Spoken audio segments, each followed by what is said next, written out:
हमारे साथ में उपस्थित हैं प्रोफेसर संजीव वैद्य सर। नमस्कार सर। जी। बिल्कुल स्ट्रेट बात पे आ जाता हूं मैं कि साक्षात्कार के लिए 2019 के साक्षात्कार के लिए विद्यार्थियों के फोन भी हमारे पास आने लगे हैं। बहुत सारे लोग जो है इस बारे में तरह तरह के प्रश्न पूछ रहे हैं, तो उसमें से हमने एक लिस्ट बनाई है कुछ प्रश्नों की। तो पहला प्रश्न तो ये है कि साक्षात्कार की तैयारी के दौरान किन किन बिंदुओं पर ध्यान दिया जाए और ऐसे कौन कौन से चीजें हैं जिनको सीख करके समझ करके व्यक्ति अपने साक्षात्कार में अच्छे अंक प्राप्त कर सकता है। जी जी जी। देखिए, मैं सबसे पहले तो मैं आपको बता दूं कि विद्यार्थी मुझसे अक्सर एक क्वेश्चन पूछते हैं कि सर साक्षात्कार के लिए हम क्या तैयारी करें, क्या पढ़ें। तो मैं आपको बता दूं, साक्षात्कार के लिए आपको कुछ भी पढ़ने की आवश्यकता नहीं है, किसी तैयारी की कोई आवश्यकता नहीं है, और ना ही आपको प्री का सिलेबस या मुख्य सिलेबस के नोट्स को पढ़ने की आवश्यकता है। दरअसल साक्षात्कार के दौरान आपके नॉलेज का परीक्षण नहीं किया जाएगा। आपके नॉलेज का परीक्षण तो प्रारंभिक परीक्षा और मुख्य परीक्षा में ऑलरेडी हो चुका है। आप में नॉलेज है तभी तो आप इंटरव्यू बोर्ड के सामने बैठे हैं। यहाँ पर परीक्षण होगा आपकी मनोवृत्ति का, आपके एटीट्यूड का, आपकी पर्सनालिटी का, आपके बातचीत करने के तरीके का, आपके बोलचाल करने के तरीके का, आपके पहनावे का, और आपके भीतर वो OLQs जिनकी उनको तलाश रहती है, ऑफिसर्स लाइक क्वालिटीज, वो अगर आपके भीतर है तो आपको किसी चीज की तैयारी करने की कोई आवश्यकता नहीं है। आपको बस सामान्य कुछ बिंदुओं के ऊपर फोकस करना है अपने आप को, और जो भी प्रश्न आपसे पूछे जाएंगे वो बायोडाटा पर आधारित होंगे। और एक बात मान के चलिए विद्यार्थियों, साक्षात्कार एक्चुअली प्याज के छिलके की तरह होता है। आप बोर्ड मेंबर्स के सामने जो इंफॉर्मेशन प्रेजेंट करेंगे उन्हीं के ऊपर वो क्रॉस क्वेश्चन बना करके आपसे पूछेंगे। तो आप अपने सभी प्रश्नों का to the point straight forward जवाब दीजिए। लंबे चौड़े जवाब देने की आवश्यकता नहीं है, जितना पूछा गया है उतने जवाब दीजिए। आप सबसे पहले परीक्षण तो आपका उसी वक्त होता है जब आप उस साक्षात्कार कक्ष में प्रवेश करते हैं। मे आई कम इन सर बोलते हैं, या क्या मैं अंदर आ सकता हूं, आ सकती हूं बोलते हैं। वहीं से बोर्ड मेंबर्स की निगाहें आपके ऊपर लग जाती हैं, और जब आप कुर्सी पर आकर के बैठते हैं तब तक वो निगाहें आप पर लगी रहती हैं। तो सबसे पहला फर्स्ट इंट्रोडक्शन लास्ट इंट्रोडक्शन होता है। जब आप कक्ष में प्रवेश कर रहे हैं तो बोर्ड मेंबर्स की अनुमति के बाद प्रवेश करें और उनके प्रति एक सम्मान का भाव रखें, क्योंकि आप मान के चलिए जो साक्षात्कार पैनल के जो सदस्य हैं वे बेहद अनुभवी लोग हैं, प्रशासनिक सेवा में अपनी अपनी सेवाओं के बहुत एक्सपर्ट लोग हैं। तो वो उम्मीद करते हैं कि आप उनके प्रति सकारात्मक व्यवहार रखें, उनके प्रति मन में एक सम्मान का भाव रखें, तो ही वो आपके साथ कोऑपरेट करेंगे। यदि आप पहले से अपने आप को ऑफिसर समझने लग जाएंगे तो बोर्ड मेंबर्स फिर उसी हिसाब से आपसे बात करेंगे। एक चीज और होती है सर कि अमूमन तौर पे देखा जाता है, विद्यार्थियों के मन में भी ये रहता है कि अगर बोर्ड मेंबर के सामने हम गए और उन्होंने हमसे पहला प्रश्न पूछा और पहला ही क्वेश्चन ऐसा आ जाता है, ऐसा बाउंसर आ जाता है जो हमारे सर के ऊपर से निकल जाता है और हम उसके बारे में कुछ भी नहीं जानते हैं, तो वहां से ऐसा देखा जाता है कि हम अपने आप में नेगेटिव हो जाते हैं। तो वो जो प्रेशर होता है उसको कैसे हैंडल करें? देखिए, एक्चुअली होता यह है कि बहुत सारे विद्यार्थियों को लगता है कि हम साक्षात्कार मंडल के सभी प्रश्नों का जवाब दे देंगे तो मतलब इंटरव्यू बहुत अच्छा हो गया। ऐसा कुछ भी नहीं है।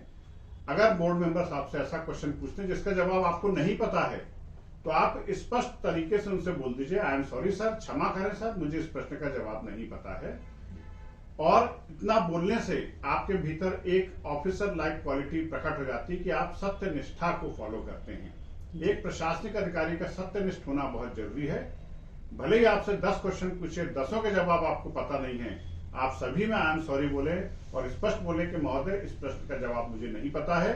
किसी भी स्थिति में गोलमोल जवाब देने का प्रयास ना करें, उन्हें घुमाने की कोशिश ना करें, उन्हें गलत जवाब ना दें। वे बेहद अनुभवी लोग हैं, आपकी आंखों की पुतलियों को देख करके समझ जाएंगे कि आप सही जवाब दे रहे हैं कि गलत जवाब दे रहे हैं। अगर आप एक के बाद एक प्रश्नों का जवाब नहीं दे पा रहे तो हतोत्साहित ना हो, अपनी सत्यनिष्ठा पर अड़े रहें, डटे रहें, और वही सत्यनिष्ठा आपको चयनित करा ले जाएगी। क्योंकि मैंने देखा साहब, इतने सालों से मैं साक्षात्कार की तैयारी करा रहा हूं, कई विद्यार्थी ऐसे होते हैं जो हर प्रश्न का सही जवाब दे के आते हैं, फिर भी उनको साक्षात्कार में बहुत अच्छे नंबर नहीं मिलते। कुछ विद्यार्थी ऐसे होते हैं जो आधे से अधिक प्रश्नों के जवाब में आई एम सॉरी बोल देते हैं, लेकिन फिर भी उनको अच्छे नंबर मिल जाते हैं। क्योंकि मैं आपको फिर यही बोलूंगा कि साक्षात्कार मंडल आपके ज्ञान का परीक्षण नहीं कर रहा है, वो आपके मनोवृत्ति का, आपके एटीट्यूड का परीक्षण कर रहा है। तो प्रश्न का जवाब नहीं पता है, स्पष्ट शब्दों में आप आई एम सॉरी बोल दीजिए, क्षमा मांग लीजिए, लेकिन किसी भी स्थिति में गलत जवाब प्रस्तुत करने की कोशिश ना करें। मतलब कुल मिला के बात आप ये कह रहे हैं सर कि वो एग्जामिनेशन बोर्ड जो है वो ये चेक कर रहा है कि जब आप ये कहते हैं कि आई एम सॉरी मुझे नहीं पता है, तब आप कैसे अगले प्रश्न के साथ डील कर पा रहे हैं, यानी उस समय आपकी मनोवृत्ति क्या है। यानी जब आपको कोई चीज नहीं पता है उस समय भी आप सकारात्मक रह पा रहे हैं या नहीं रह पा रहे हैं। जी सर, आपके जैसे जो आपने जवाब जो भी दिए हैं अभी, तो उसमें एक शब्द आया था OLQ। हमारे विद्यार्थी जो है इस OLQ के बारे में थोड़ा डिटेल में जानना चाह रहे हैं कि ये क्या है और क्या इसका महत्व है इंटरव्यू बोर्ड के सामने, इसके क्या, कैसे इसको रिप्रेजेंट करें, कैसे इसको सीखें, इसके बारे में थोड़ा सर बताएं। देखिए, OLQ का मतलब होता है officers like qualities. Interview board member जो हैं वो प्रत्येक सदस्य में ये देखने की कोशिश करते हैं कि इस अभ्यर्थी के भीतर अधिकारी बनने की क्षमता या अधिकारी बनने की योग्यता है या नहीं। अब आप चूंकि मुख्य परीक्षा में नीति शास्त्र एथिक्स का एक टॉपिक पढ़ चुके हैं, उस एथिक्स को अगर आपने अच्छे से पढ़ा है तो आपके भीतर प्रशासनिक क्षमता निस्संदेह विकसित हो चुकी है। एक प्रशासनिक अधिकारी को सत्यनिष्ठ होना चाहिए, ईमानदार होना चाहिए, डिसीजन मेकिंग होना चाहिए, और डिसीजन मेकिंग भी रैपिड डिसीजन मेकिंग, त्वरित निर्णय लेने की क्षमता उसके भीतर होनी चाहिए, मनोभावों को समझने की क्षमता होनी चाहिए, कोई से भी प्रॉब्लम आ जाए उसको तुरंत सॉल्व करने की क्षमता होनी चाहिए, डिसीजन मेकिंग होना चाहिए, प्रॉब्लम सॉल्विंग होना चाहिए, इंटरपर्सनल स्किल उसके भीतर होना चाहिए, वो बड़ी से बड़ी समस्याओं का त्वरित जल्द से जल्द समाधान निकाल सके, ये क्वालिटी उसके भीतर होनी चाहिए। तो कुछ क्वालिटीज की उम्मीद की जाती है आप लोगों के भीतर, अगर वो क्वालिटी आपके भीतर है तो इंटरव्यू बहुत अच्छा जाएगा, और अगर नहीं है तो उनको भी विकसित किया जा सकता है। हमारे पास कुछ ऐसे विषय विशेषज्ञ हैं जो OLQ ना होने के बावजूद उसको विकसित कर सकते हैं, कुछ ऐसे टास्क होते हैं। तो घबराने की आवश्यकता नहीं है विद्यार्थियों, किसी भी रूप में इंटरव्यू के दौरान हतोत्साहित ना हो, नाराज ना हो, बोर्ड मेंबर्स के प्रति सम्मान का भाव रखें और अनुशासन का परिचय दें। ये अगर आपने मेंटेन कर लिया तो आपका साक्षात्कार बहुत अच्छा जाएगा। गलत जानकारी किसी भी रूप में प्रस्तुत ना करें। बिल्कुल सही बात है सर। एक और प्रश्न आता है कि साक्षात्कार के दौरान ऐसे कौन से प्रश्न हैं जो हमसे पूछे जा सकते हैं। अगर हम एक संभाव्य प्रश्नों की एक सूची तैयार करें तो उस सूची में प्राथमिकता में अगर मैं 5-7 सेगमेंट्स को की चर्चा करूं तो ऐसे कौन से सेगमेंट होंगे जिन पे सर्वाधिक संभावना है कि प्रश्न पूछे जाएंगे। देखिए, सबसे पहले तो विद्यार्थी को अपने बायोडाटा का तैयार करना पड़ेगा। आपने लोक सेवा आयोग की परीक्षा के लिए एक बायोडाटा डाउनलोड किया होगा, उसको भरा होगा, उसकी एक कॉपी आपके पास होना चाहिए। अब आप बायोडाटा के ऊपर नजर डालिए तो सबसे पहले उसमें आपका नाम आएगा, तो आपको अपने नाम का अर्थ पता होना चाहिए, ठीक है ना। आपकी डेट ऑफ बर्थ आएगी, आपके डेट ऑफ बर्थ का इतिहास में क्या इंपॉर्टेंस है, उस तारीख का, उस वर्ष का क्या इंपॉर्टेंस है, उस दौरान कोई महत्वपूर्ण घटना घटी हो उस वर्ष, उसके ऊपर आपसे कुछ क्वेश्चन पूछेंगे। जन्म स्थान, आपका जन्म किस जिले में हुआ है, किस ग्राम में हुआ है, आपका डोमिसाइल कहाँ का है, होम डिस्ट्रिक्ट के बारे में पूरी इंफॉर्मेशन आपके पास होनी चाहिए, ठीक है ना। तो ये कुछ खास चीजें। फिर एक और इम्पोर्टेंट चीज आती है आपकी अभिरुचि क्षमता, हॉबी सेक्शन। मान के चलिए कि आपके इंटरव्यू हॉबी के इर्द गिर्द ही घूमता रहेगा।